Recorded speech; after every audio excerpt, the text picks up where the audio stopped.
अहम ब्रह्मास्मि आए हैं। हाँ जी, अहम ब्रह्मास्मि। बताएँ क्या कहना चाहते हैं? हाँ, नमस्ते सर। हाँ जी, नमस्ते। हेलो।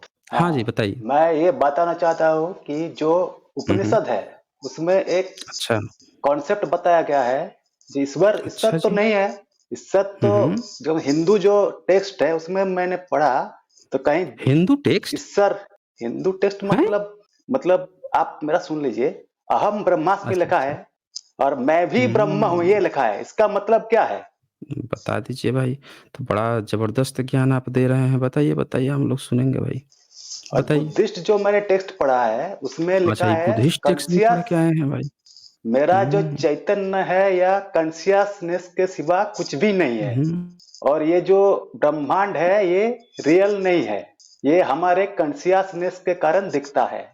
कॉन्शियसनेस के कारण दिखता है। बड़ा गज़ब है भाई, हाँ, बड़ा गज़ब। ये जो हुँ, बताता है कि वर्ल्ड जो है ये वर्चुअल है, तो क्वांटम जो वर्चुअल? फिजिक्स है। हाँ, वर्चुअल मतलब ये वर्चुअल रियल है? नहीं है। हाँ, अच्छा, अच्छा, अच्छा। रियल। ये जो हुँ, पार्टिकल है, पार्टिकल तो रियल हुँ, नहीं है। हुँ। आप उहुँ, पढ़िए, हिग्स बोसन नहीं, देखिए, और पार्टिकल कुछ भी रियल कुछ नहीं भी है। सॉलिड नहीं है, नहीं है, सॉलिड नहीं है आप भी कुछ भी। रियल नहीं है ना? आप भी रियल नहीं है नहीं ना? है। अच्छा, ये भी रियल नहीं, नहीं मैं है। बताता हूँ इसको। जो हुँ, उपनिषद है, खाना खाते हैं? इसमें ये सब बात छोड़िए ना। अरे! ये सब काहे बात मैंने छोड़ेंगे भाई? नहीं अरे, ये मैं पूछ रहा हूँ, खाना जो खाते हैं वो ख़याली पुलाव में खा लेते हैं या रियल खाना खाते हैं? ये जो कंप्यूटर में गेम चलता है, तो ये उसमें क्या देखिए, ये रियल कहानी होता है सुनाने कुछ? लगे हैं। ए भाई, अहम ब्रह्मास्मि काहे कहानी बनाने लगते हो भाई? मुद्दे की बात करो ना, इतना कहानी सुनने का थोड़े समय हाँ, होता है। आप जो बुद्धिस्ट में तो आत्मा तो नहीं है, देखिए, लेकिन कॉन्शियस के ने बात किया गया है, देखिए, वो मैं दिखा फिर रहा से हूँ। ये कहीं और कैच कर लिया इनका, समझ में नहीं आता इनको। हाँ इस जी, कारण से चाहिए अहम बोल रहा हूँ। ब्रह्मास्मि। अच्छा चलें हाँ। मुद्दे पर आते हैं। सीधे-सीधे बताएँ, खाना खाते हो वो वर्चुअल वाला खाना खाते हो या नहीं, रियल वाला? ब्रह्मा कौन है? ईश्वर तो नहीं है, लेकिन अरे! ब्रह्मा की बात करेंगे ना, अभी ब्रह्मलोक में आपको पहुँचा देंगे। पहुँचाएँ? खोलें किताब ब्रह्मा उपनिषद? नहीं, ब्रह्मा नहीं। समझ लीजिए भाई जैसे इसका को इंग्लिश किताब में ही कहते खोलना हैं कि पड़ेगा ये इनको। ये रियलिटी है, मतलब यही एक रुकिए, चीज है। रुकिए किताब खोलता हूँ आपका, इसे नहीं मानेंगे आप। आपको अभी बात कर रहा हूँ, आप हवा में तीर मारे जा रहे हैं, किताब ही खोलते हैं, लीजिए। टोटल कितने उपनिषद होते देखिए, हैं? मैंने उपनिषद पढ़ा नहीं है, मैंने अच्छा नेट पढ़ा पे नहीं पढ़ा है, हम है। पढ़ाते हैं भई। अच्छा आप आइए एक आपका एक उ आइए आपका जो उपनिषद पढ़ाते हैं भाई। महावाक्य है, अरे महावाक्य जिसे आपका कहते उपनिषद हैं। पढ़ाते हैं। ये है आपका कौशितकी ब्राह्मणोपनिषद, ठीक है? पूरा हिंदी अनुवाद, शानुवाद के साथ आपका लेकर आए हैं। और श्रीमद् परमहंस परिव्राजकाचार्य श्रोत्रिय ब्रह्मनिष्ठ आचार्य महामंडलेश्वर अनंत श्री विभूषित, इतना गजब-गजब के इसके डिग्री धारक लोग इसका अनुवाद किए हैं। आइए अब आपको पढ़ाते हैं। सीधे ले चलते हैं आपके ब्रह्मलोक में। चैप्टर 1 आइए इनको ले चलते हैं इनके ब्रह्मलोक में। ये चैप्टर 1 है आपका कौशितकी ब्राह्मणोपनिषद का 30 नंबर श्लोक है चैप्टर 1 का। एक बार पढ़ेंगे आपका। ये ब्रह्मलोक में गए हैं व्यक्ति। ब्रह्मलोक में जाने पर क्या-क्या मिलता है? अहम ब्रह्मास्मि ना ब्रह्म ही सत्य होता है। तो सत्य ब्रह्म जो होता है ना, उसका एक सीन दिखा रहा हूँ। ये तो सब रियल नहीं, ये सब वर्चुअल है। तो ये सारे वर्चुअल जो है ना, जब आप रियल में जाएँगे अपने ब्रह्मलोक में, तो ये 13 नंबर एक बार श्लोक पढ़ के सुनाएँ तो कि आपको रियल में क्या-क्या मिलेगा भाई? जो ब्रह्मलोक होगा वो तो रियल होगा, ब्रह्म ही तो सत्य है ना? वही तो रियल है। एक बार पढ़ के सुनाएँगे हिंदी अनुवाद? या संस्कृत का ही अनुवाद मैं सुना हिंदी देंगे नहीं वो भी पढ़ना चलेगा। जानता हूँ, मैं साउथ इंडियन हूँ। संस्कृत कुछ भी नहीं अच्छा पढ़ना जानता साउथ हूँ, इंडियन इंग्लिश है। के सिवा कुछ भी अच्छा नहीं जानता संस्कृत हूँ। आता है? अच्छा नहीं आता, नहीं, चलिए नहीं, हम नहीं, सुना मुझे देते हैं। देवनागरी हम लिपि सुन नहीं आता है। देवनागरी लिपि नहीं आता, हम सुना देते हैं आपको, हम सुना देते हैं। एक ब्राह्मण जो है पहुँच जाता है ज्ञान देने एक राजा को। राजा कहता है कि बेटा मुझे ज्ञान दे, ये ब्रह्मलोक क्या होता है? तू तो बड़ा ज्ञानी है ना? तो कहता है अच्छा 1 मिनट रुको, रुको, रुको। मैं ना अपने पिताजी से पूछ के आऊँगा, उनको बहुत ज्ञान है। वो पीछा नहीं छोड़ता राजा उसका, जहाँ पकड़े वहीं, एक दिन फिर पकड़ लेता है। तो फिर अब ज्ञान सुनाना शुरू करते हैं, ज्ञानी महोदय ये है हमारा ब्रह्मलोक देखो राजा। जैसे जाओगे आप ब्रह्मलोक में तो 500 अप्सराएँ उसे मिलने को सामने जाती हैं। किससे? जो ब्रह्मलोक पहुँचा है। उनमें से 100 अप्सराओं के हाथों में मालाएँ होती हैं। लो भाई साहब, ये लो। ये इनका रियल ब्रह्म है। बोलते हैं ना, आपको ख्वाब दिखाया जाता है ना कि अहम ब्रह्मास्मि और ये क्या कहते हैं, जगत मिथ्या ब्रह्म सत्यम। आपको ख्वाब क्या दिखाया जाता है कि ये हम जो इंसान हैं, ये सब भ्रम है, असल सत्य तो ब्रह्म है। और असल सत्य जो ब्रह्म है, उस ब्रह्म में आप जाएँगे तो आपको 500 अप्सराएँ जो हैं आपके मिलने के लिए सामने बैठी रहेंगी भाई। उनमें से 100 अप्सराओं के हाथों में मालाएँ होती हैं, माला लेके खड़ी रहेंगी 500। शादी-विवाह करने जाते हैं तो पत्नी ही तो आपको वरमाला पहनाती है ना। वहाँ जाएँगे 500 अप्सराएँ जो हैं तभी ये ब्रह्म रियल है। सुन लीजिए, 100 अप्सराओं के हाथों में अंजन होता है भाई। लो, 100 अप्सराओं के हाथों में चूर्ण होता है। अब ये अंजन, चूर्ण समझते रहिए भाई। 100 अप्सराओं के हाथों में वस्त्र होता है। लो भाई, और 100 अप्सराओं के हाथों में जवाहरात होते हैं। जवाहरात तो आप समझते होंगे। हेलो। और 1 मिनट रुकिए ना, पढ़ लेने दीजिए, आपको तो पढ़ने आता नहीं, पढ़ रहा हूँ तो पढ़ने नहीं देंगे। वे उसको ब्रह्म के अलंकार से सुशोभित बनाती हैं, ब्रह्म के अलंकारों से अलंकृत और ब्रह्म को जानने वाला ऐसा वह ब्रह्म के समीप जाने लगता है। समझ रहे हैं? अब वो जो है ब्रह्म के समीप जाने लगता है। चलें, बताएँ भई ये आपका ब्रह्मलोक तो बड़ा सत्य-सत्य दिख अरे रहा ये है। सब ब्रह्मलोक, मैं तो ब्रह्मलोक मानता नहीं हाँ? ना। मैं अच्छा नहीं मानते? मैं अरे अभी तो वही कहानी 1 मिनट, अभी तो वही कहानी सुना रहे थे कि जगत मिथ्या है, ब्रह्म सत्य है। ये ब्रह्मलोक की कहानी आपकी आपके उपनिषद से खोल दिया, वो भी सबसे पुराने जो 13 उपनिषद है उसमें से खोल दिया। आप कहानी शुरू कर दिए। कौन-सा कोई उपनिषद भी पढ़ के आए हो सॉलिड भाई? नहीं है। कौन-सा वेदांती हो? हैं? कौन मतलब से आपके उपनिषद ही सॉलिड नहीं हैं। अब आपके क्वांटम उपनिषद फिजिक्स ही सॉलिड पढ़िए, नहीं हैं। लीजिए, हिग्स ये बोसोन। लीजिए, ये लीजिए, इनका एंटीना कहीं घूम गया। समझ रहे हैं? बंदा उपनिषद पढ़ रहा था, अब हमको क्वांटम। अरे जब क्वांटम फिजिक्स पढ़ना होगा तो अहम ब्रह्मास्मि लगा के काहे घूम रहे हो भाई? हैं? जब हमको क्वांटम फिजिक्स पढ़ना होगा तो हम पढ़ लेंगे ना, उसके लिए उसके एक्सपर्ट बैठे हुए हैं ना। अहम ब्रह्मास्मि लेके घूम रहा है, उपनिषद का ज्ञान दे रहा है, किताबें खुल गई तो क्वांटम फिजिक्स याद आने लगा। तुरंत एंटीना घूम जाता है इनका। भाई अहम ब्रह्मास्मि, काहे लिए ज़बरदस्ती अपना मज़ाक उड़वाने चले जाते हो? हैं? अभी उपनिषद ठीक उपनिषद है। खेल रहे थे, किताब खुल गया तो अब मैं ज्ञान आने बताना लगा। चाहता हूँ, एक बार अच्छा, बोलने ये दीजिए। अहम ब्रह्मास्मि का क्या मतलब होता है?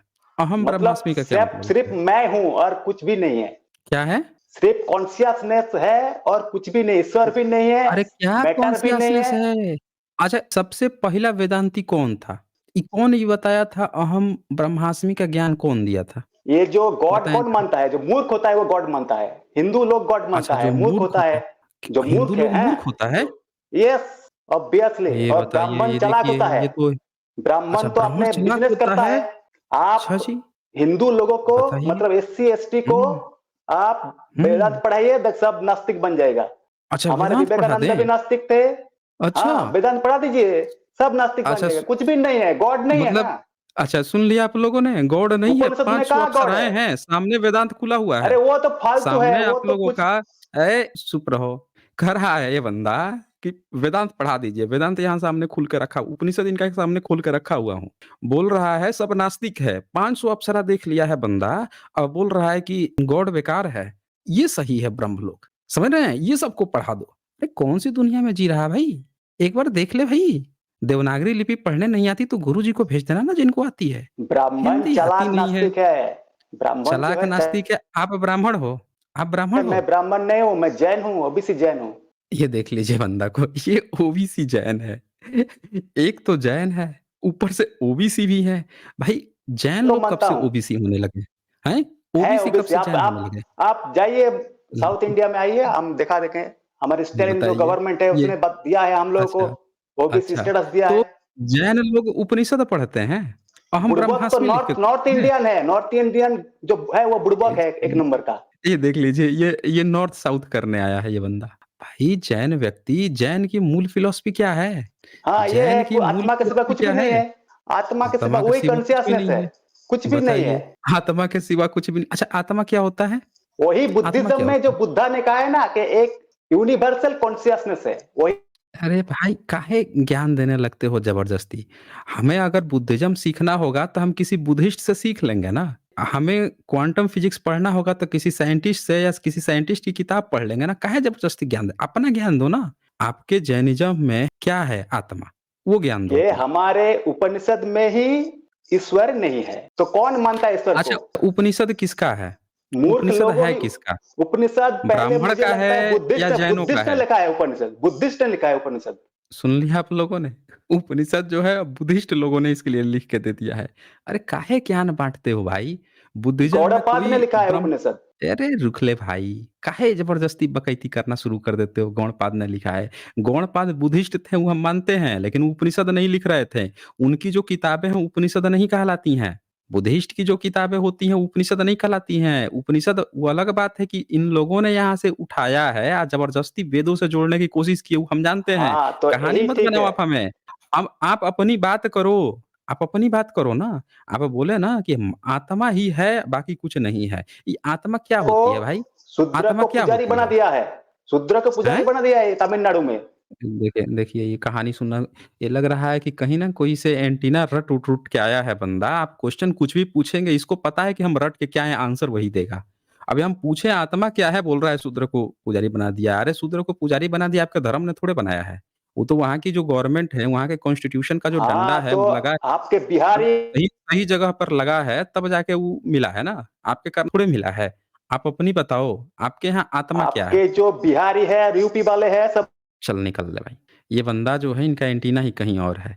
जब कोई भाई देखें डिबेट का नियम है आप टॉपिक पे बात नहीं करेंगे और हमें बार-बार ऐसा फ़ील हुआ कि आपसे जो भी कुछ पूछा जा रहा है और बार-बार आप टॉपिक भटक के इधर-उधर की बात कर रहे हो तो आपको मौका नहीं मिलेगा भाई, ठीक है ना? तो व्यक्ति यहाँ पे आएँ जो डिबेट कीजिए ना आप। ये बंदा हमें पता नहीं है, अहम ब्रह्मास्मि लिख के आ रहा है, जैन बता रहा है। अब हमें नहीं पता कि ये बंदा जैन है कि नहीं है। फिर जो है नॉर्थ इंडियन को उल्टा-सीधा बोल रहा है, तो भाई देखें यहाँ पे एक चीज़ और मैं बता देता हूँ, चाहे नॉर्थ इंडियन हो, चाहे साउथ इंडियन, आप किसी को गलत नहीं बोल सकते हैं। आप रेसिज़्म यहाँ नहीं फैला सकते हैं, मैं बता देता हूँ। किसी धर्म वर्ग विशेष पे भी आप इस तरह के आक्षेप नहीं कर सकते हैं। यहाँ पे क्रिटिकल क्रिटिसिज़्म होता है, ये नहीं होता है कि आप किसी को टारगेट करके गाली देना शुरू कर दो, ये सिर्फ़ नहीं होता है, मैं बता देता हूँ। तो आप चाहे नॉर्थ इंडिया का व्यक्ति हो, चाहे साउथ इंडिया, आप किसी को इस तरह से नहीं बोल सकते हैं। और किसी को ये स्टेट का लेवल लेके इस स्टेट का व्यक्ति ऐसे होता है, उस स्टेट का ऐसा होता है, ये भी नहीं बोल सकते हैं यहाँ पे। ये फर्जी जो है ना आपका अहम ब्रह्मास्मि लिख के जो घूम रहे हैं और मैं चाहता तो आपकी भाषा में लेकिन ये हमारा इस तरह का नियम नहीं है कि मैं इस तरह की बातें करूँ फिर आपसे। आप उस मुद्दे को टारगेट करो ना। सारा खेल एविडेंस का है। एविडेंस दे दोगे, अगर आप देखो बार-बार किसी को गलत बोल रहे हो, एविडेंस कोई नहीं दे रहे हो तो कोई मतलब ही नहीं है फिर आपकी बातों का। इसका मतलब कि आप जो है फ्रस्ट्रेट हो, ज़बरदस्ती कूद रहे हो वहाँ पे। आप सबूत दो ना, सबूत से सबका मुँह बंद करो ना। चलें आगे बढ़ते हैं और ये कोई सनातन आए हैं, इनको मैं ऐड करता हूँ सनातन, जय श्री राम लिख के आए हैं। हाँ जी, सनातन बताएँ क्या कहना चाहते हैं? मैं ये कहना चाहता हूँ, सनातन धर्म सबसे ज़्यादा पुराना है, ना कि बुद्धिज़्म। अच्छा जी, आपकी उम्र कितनी है? मैं 18 साल का हूँ जी, मेरी आवाज़ पतली है। आप 18 साल के हैं कन्फर्म? झूठ हाँ तो जी। नहीं बोल रहे हैं? झूठ तो ना, नहीं ना। बोल रहे हैं? नहीं, अच्छा नहीं। जी। कौन-सी क्लास में पढ़ते हैं आप? मैं अभी 9वीं में हूँ। अच्छा 9वीं क्लास में 18 साल का बच्चा, बड़ा कितने साल पे पढ़ाई शुरू किए थे भाई आप? 8 साल में। 8 साल में? यज्ञोपवीत हुआ था आपका? क्या? यज्ञोपवीत हुआ था आपका? यज्ञोपवीत 8 साल में यज्ञोपवीत होता है। मुझे नहीं पता ये। हुँ? मुझे ये बात नहीं पता। अच्छा आपको नहीं पता है। अच्छा जी। ये आपने लिखा है सनातन, जय श्री राम। सनातन का क्या मतलब होता है? जो ना कभी शुरू हुआ, ना कभी खत्म होगा। बाल विवाह का नाम सुना है आपने? हाँ जी। क्या होता है बाल विवाह? छोटी उम्र में शादी। छोटी उम्र में शादी कर देना। आप तो कह रहे हैं कि आपका सनातन है और लोग तो बाल विवाह छो करते थे। बाल विवाह तो अंग्रेज़ों ने डंडा लगा-लगा के सही करवाया, हैं? यहाँ तो खूब बाल विवाह होते थे। आपके ब्राह्मण लोग सारे बैठ जाते थे कि भई हाँ, बाल होती। विवाह होगा, होगा। हुँ? तो डंडा लगा-लगा के हाँ, हाँ, सूँट-सूँट के होता। सही किया गया। तो ये सनातन कैसे हाँ, था भाई करते थे लेकिन कि बाल विवाह हो जाता था? तो ये सनातन कैसे था फिर? मैं बता रहा हूँ, ये ब्राह्मण लोगों ने गलत करा। हमारे वेदों में लिखा है अच्छा पुरुष गलत का करा। जो एज है वो अच्छा 25 आपके साल होना वेदों चाहिए और में लड़की लिखा के है। 18 साल शादी करने के लिए। अच्छा अच्छा आपके रामायण में वेद 25 में लिखा हुआ है। थी और सीता जी की वेद में 18 थी। लिखा है। अच्छा आपके वेद में लिखा है। पहले वेद में रामायण क्या? वाला तो गलत है। नहीं, वेद वाला ज़रा दिखाइए तो कहाँ लिखा है? नहीं, रामायण ज़रा वाला सही दिखाइए है, मैं वेद आपको में। प्रूफ़ दे सकता हूँ जी। अच्छा प्रूफ़ मैं आपको देंगे प्रूफ़ ये? दे सकता हूँ जी। बताइए, बताइए तो प्रूफ़ देंगे हम लोगों को। अब रामायण हुँ, रामायण खोलिए। रामायण खोलें? रामायण भी खोल हाँ जी। लेंगे। हम नहीं खोलेंगे, आपसे हम प्रूफ़ देखेंगे। हम तो उस पर ऑलरेडी वीडियो बना चुके हैं, हम आपसे देखेंगे, आप दिखाइए हमें। पहले वेद पे आते हैं ना? आपका वेद कहाँ लिखा है कि 18 साल उम्र और क्या? 26 साल क्या होना चाहिए? ज़रा दिखाइए आप हमें। आपका जो वेद है, वो ये जी कहाँ मैंने लिखा है इस पढ़ा था। बात को? अच्छा, पढ़ा था। ये रामायण वेद में नहीं हुँ? लिखा, ये वेद में नहीं लिखा है, रामायण में ही लिखा है। वेद में नहीं लिखा है, रामायण में ही लिखा है ये। अच्छा, मतलब वेद जब बना था तब ऋषियों को ये बात नहीं पता थी कि कितनी उम्र में शादी करना पता चाहिए? होगी, पता हुँ? होगी, मुझे याद नहीं कौन से रेफरेंस याद नहीं है मुझे। अच्छा, रेफ़रेंस याद नहीं है आपको। कोई बात नहीं है, रेफ़रेंस याद नहीं है तो। अच्छा, एक बात बताइए कि राम जो हैं, उनके पूर्वज मनु थे क्या? वैसे पता है जी। हुँ? मैं आपको बता देता हुँ, हूँ, रामायण में जब हनुमान जी हुँ, सीता को हुँ। लेने आते हैं ना, तो सीता जी बताते हैं कि राम जी की उम्र 25 थी, उनकी उम्र 18 थी। अच्छा जी, हाँ जी। ठीक है। आइए ओपन कर लेते हैं, रुको ओपन एक, कर लेते हैं, आप देख खोलिए, मैं लेते हैं। रेफरेंस बता रहा आपकी हूँ। आपकी बात भी रख देते हैं क्योंकि आप आए हैं, कन्फर्म है ना आप 18 प्लस हैं? बाद में ये मत कहिएगा कि 18 से कम है, क्योंकि 18 साल से कम बच्चों को मैं अलाउ नहीं करता हाँ, हूँ हाँ। अपने स्ट्रीम पे। हुँ, आप खोलिए सुंदरकांड चैप्टर 33 श्लोक नंबर 17। हाँ, ठीक है, हाँ, खोल सुंदरकांड लेते हैं। चैप्टर नंबर 33 श्लोक नंबर 17। इसमें तो भाई समय लगेगा, आप लोग आ जाते हो कहाँ-कहाँ से, अपना एविडेंस आप लोग खुद लाया करें। मुझसे आप लोग खुलवाते हो, समय लगता आप है ना। सुनिए, मैं आपको बता देता हूँ। हुँ, आप हुँ। वाल्मीकि रामायण वेबसाइट है, वहाँ वो लिख के सर्च मार लो, सुंदरकांड चैप्टर 3 श्लोक वही तो नंबर मैं आपसे 17। मैंने आपसे क्या कहा था कि आप जो है खोल के यहाँ पे दिखा दीजिए। यही कहा था ना मैंने हाँ, आपके? आपने क क्या कहा स्क्रीन था? शेयर कैसे करते हैं चैप्टर जी? स्क्रीन शेयर देखिए वहाँ नीचे किस चीज़ से हैं आप? किस चीज़ से जुड़े हुए हैं? किस से जुड़ा हुँ, हुआ हुँ। मतलब? मतलब मोबाइल से जुड़े मतलब जी? हैं या फिर कंप्यूटर से जुड़े हैं, किस चीज़ से जुड़े हैं? मोबाइल से। अच्छा, मोबाइल से जुड़े हुए हैं, तो मोबाइल से कहाँ आप कर पाएँगे भाई। चलिए ये मैंने ओपन कर दिया है, आप इतना कह ही रहे हैं तो आइए। दिखाइए जी। ये है आपका वाल्मीकि रामायण का, गीता प्रेस गोरखपुर से और खोलिए जी। इसमें अरण्य कांड का सप्तचत्वारिश यानी कि 47 47 चैप्टर या सर्ग आप कह सकते हैं, ये है। तो इसमें विवाह 4 नंबर श्लोक। ये सत बताएँगे आप क्या लिखा 17 हुआ है? नंबर 17 नंबर 17 नंबर श्लोक बोला है मैंने। इसको पढ़िए ना एक बार पढ़ लीजिए, पढ़ने में क्या दिक्कत है? ये दो 10th नंबर हाइलाइटेड किया है मैंने, हाइलाइटेड किया है, एक बार पढ़ लीजिए। क्या आप मुझे सुन पा रहे हैं? देखिए, ये तो कुछ बोल ही नहीं रहे हैं। सुन रहे हैं आप?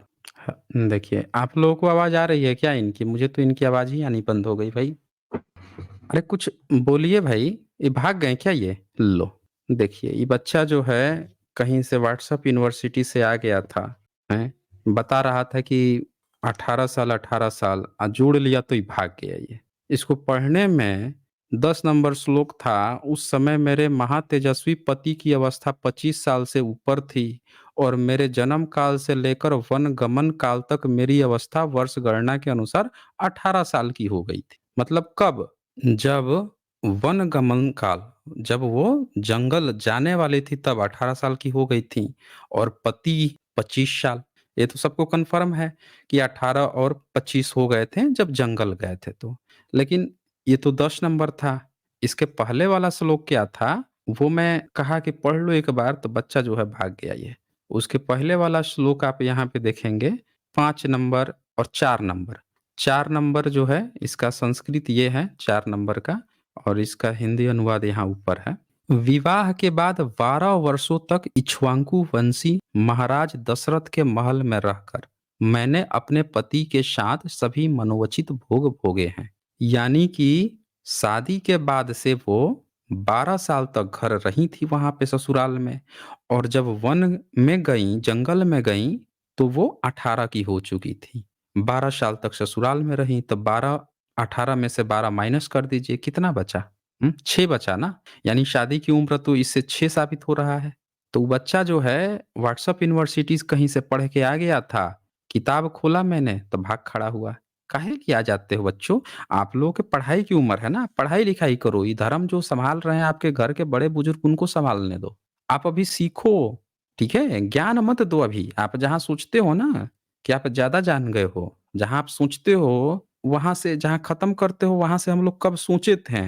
अब तो बहुत आगे निकल चुके हैं हम लोग उन चीज़ों से। बड़े बुजुर्गों को भेजो ना, जो आपके बड़े विद्वान हैं, उनको आप भेजो। वो लोग आके डिबेट करेंगे ना। चलें देखें अब कौन आए हैं यहाँ पे। शिव भक्त आए हैं। हाँ जी शिव भक्त, बताएं क्या कहना चाहते हैं। मुझे आपसे एक जानकारी चाहिए थी सर। 2 जनवरी 1961 का गोलवलकर जी का एक बयान है मानव ओके। क्रॉस ब्रीडिंग के संबंध में। केरल में हाँ हाँ हाँ हाँ। नंबूदरी ब्राह्मणों को भेजा गया, तो क्या सत्य है ये? इस पर कोई अब बुक हो, कोई किताब वगैरह? इस पर मैंने स्ट्रीम की है ना, इस पर किताब लिखा है ना, कोई वो है, कोई एक मुस्लिम है, अच्छा अच्छा, कौन सी? उन्होंने लिखा है, इस तो उस पर स्ट्रीम मैंने हुई तो है। ये शमसुल हक है कोई शायद, उनका हाँ शमशुल ऐसे ही नाम है उनका। फेसबुक पर ही देखा था वो मैंने। नहीं नहीं, उनकी किताब है भाई, वो हिस्टोरियन अच्छा। है। हाँ जाने माने हिस्टोरियन है, यूनिवर्सिटी प्रोफेसर थे जाने माने। मतलब ऐसा नहीं है कि आप उनकी बात को नकार सकते हो, वो रिकॉग्नाइज्ड बुक है, वो अवेलेबल है, हर जगह अवेलेबल है, आप उसको खोल के पढ़ वो सकते हैं ना। हाँ वो बुक अवेलेबल है। बुक मैं उसमें क्या देख भी आपको डाउट है रहा था। उसमें? आपको उसमें डाउट है? हाँ थोड़ा सा, कि वो क्योंकि मैंने लेख ही देखा था उनका, सिर्फ वो पढ़ा था लेख हम्म। फेसबुक पर ही। उन्होंने अच्छा, बुक का कोई आप पुराने लिंक? पुराने आप स्ट्रीम देखिएगा सावरकर गोलवलकर पे, यहाँ पे हुई हाँ है, उसमें मैंने किताब खोल के एविडेंस दिखाया है। अच्छा, ओके, थैंक यू सर। ठीक है, और मनु कुछ कहना है आपको?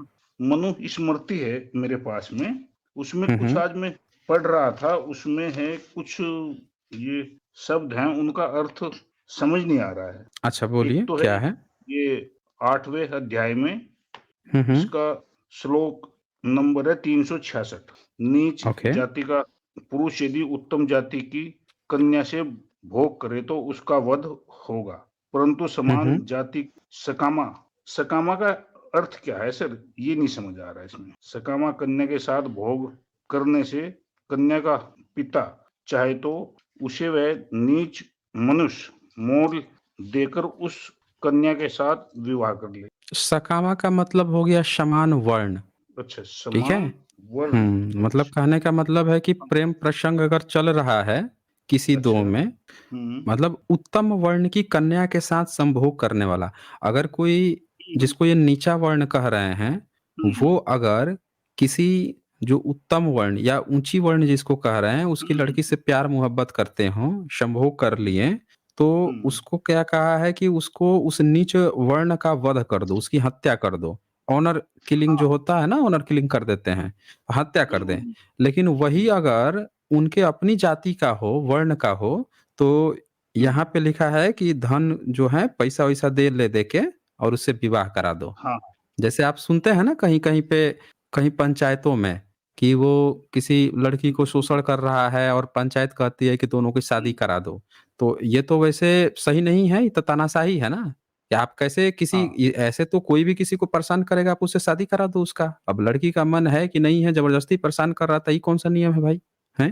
ये तो अपराध का इसमें आप जो है और वो कर दिए। जी। इसमें मनुस्मृति में मैंने जो मैं ये ओपन कर पढ़ा है। देता हूँ, आपने जो कहा था ना वो श्लोक भी यहाँ पे ओपन करके दिखा देता हूँ सब लोगों को। ये मनुस्मृति चैप्टर 8 का, वैसे तो ये वहां से है, इसमें 200 ये देखिए, ये 366 366 था से ना। ही शुरू है ये। हाँ 366 हाँ, था, वो पढ़ा था, और फिर हाँ और उसके पहले जो है 365 था। आगे इसमें की क्या लिखा था? हाँ 365 में लिखा था, 365। अपने से श्रेष्ठ जाति वाले पुरुष के साथ संभोग करती हुई कन्या को थोड़ा भी दंडित न करे। ध्यान दीजिएगा आप। हाँ हाँ अब अगर लड़की जो है हाँ नीचे हाँ वर्ण की लड़की है और अपने हाँ। से ऊंचे वर्ण के साथ अगर ये संभोग कर 65 रही में। है तो उसको कोई दंड मत दीजिए।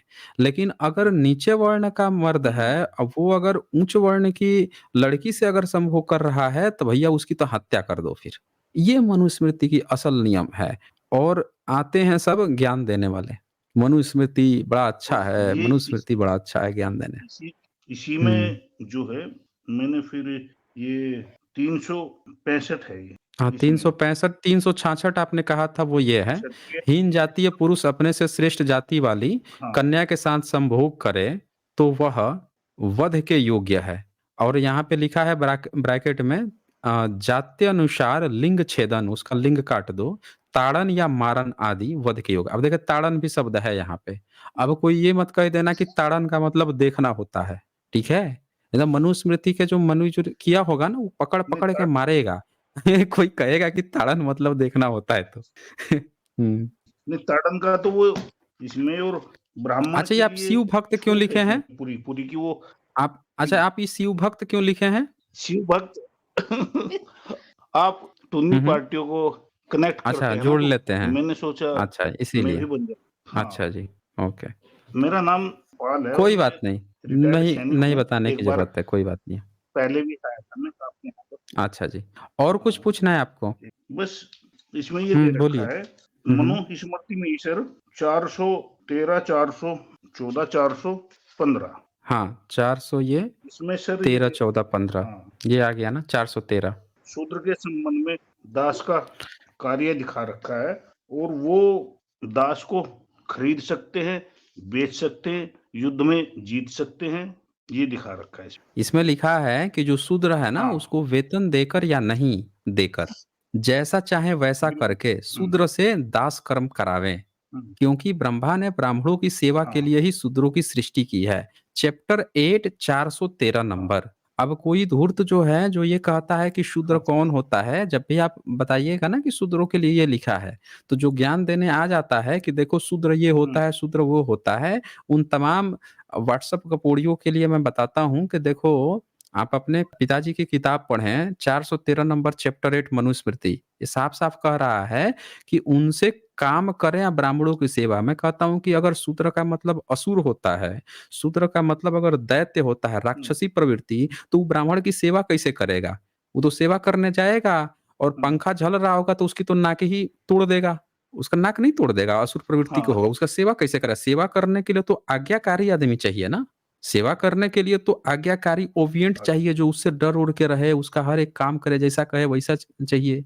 तो यहाँ शूद्र का मतलब जो ये लोग बताते हैं जबरदस्ती, आर्य समाजी सब नौटंकी दिखाना चाहते हैं कि नहीं शूद्र का मतलब ये होता है। भाई शूद्र हुँ, का मतलब यहाँ जो एससी एसटी ओबीसी को जो तुमने बना रखा था, उसमें से ओबीसी जो है वही है। वही जो उनके पीछे जो कहे उसके पीछे हुँ, जाएं, वही ओबीसी को ही शूद्र कहा है। बिल यहाँ ये मतलब है कि ब्राह्मण की ये सेवा के लिए ही शूद्रों की सृष्टि की है, साफ लिखा है। और ये भी कह दिया है, आपने देखा होगा, फ़िल्म में देखी, कहीं सुना होगा कि कहेगा मालिक, मालिक मैंने इतना काम किया, वेतन दे दो, पैसा दे दो। तो वो क्या करेगा, उसको मार के दुत्कार देगा। बिल तो उसकी आज्ञा है इसमें कि हाँ, वो चाहेगा तो लिखा है ना, वेतन देकर या नहीं देकर, जैसा वे चाहे वैसा। अगर उसका मन किया तो कभी कुछ दे देगा, नहीं तो आपको 2 झापड़ भी लगा देगा। पूरा दिन भर सेवा कीजिए, 2 थप्पड़ खा के वो भी देगा तो ले लीजिए। ये मनुस्मृति में लिखा है बाकायदा, देख लीजिए यहाँ पे कि वेतन देकर या नहीं देकर, जैसा वे चाहें वैसा करके हाँ, शूद्र से दास कर्म को करावें। यानी शूद्रों से क्या करना है, अपना दास कर्म जो है वो करवाएगा फिर ये। जी।